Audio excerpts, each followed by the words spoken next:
ஆண்டவரும் இரட்சகருமாகிய இயேசு கிறிஸ்து நாமத்தினாலே இந்த காலவேளைக்காக நான் கர்த்தரை துதிக்கிறேன்.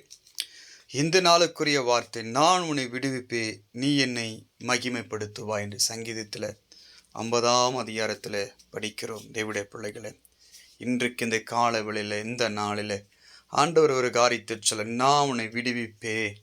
அவர் விடுவிக்கிற தெய்வமாக இருக்கிறார். இந்த நாளில் நீங்கள் எதிலெல்லாம் மாட்டிக்கொண்டு இருக்கிறீர்களோ, எந்த பிரச்சனையில் இருக்கிறீர்களோ, எந்த கடத்தில் இருந்தாலும் சரி, ஆண்டவர் உன்னை விடுவிப்பார். வியாதியில் இருந்தாலும் உன்னை விடுவிப்பார். பிசாசு பிடியில் இருந்தாலும் உன்னை விடுவிப்பார். எந்த பிரச்சனை இருந்தாலும் அவர் விடுவிக்கிற தேவனாய் இருக்கிறார். பிரியமானவர்களே, சாத்ராக், மேஷாக், ஆபேத்நேகோ பார்க்கிறோம். தானியேல் 3ஆம் அதிகாரம் 17ஆம் வசனம், நாங்கள் ஆராதிக்கிற தேவன் எங்களை தப்புவிக்க வல்லவராய் இருக்கிறார் என்று வேதம் சொல்லுகிறது. அப்படியானால் நாங்கள் ஆராதிக்கிற தேவன் எங்களை விடுவிக்க வல்லவராய் இருக்கிறார். உங்கள் வாழ்க்கையில் கூட உங்களை விடுவிக்கிறவர் வல்லவர். எத்தனை அக்கினி சூழலில் இருந்தாலும் சரி, நீங்கள் எரிந்து சாம்பலாவதில்லை. கர்த்தர் உங்களை விடுவிக்க வல்லவராய் இருக்கிறார்.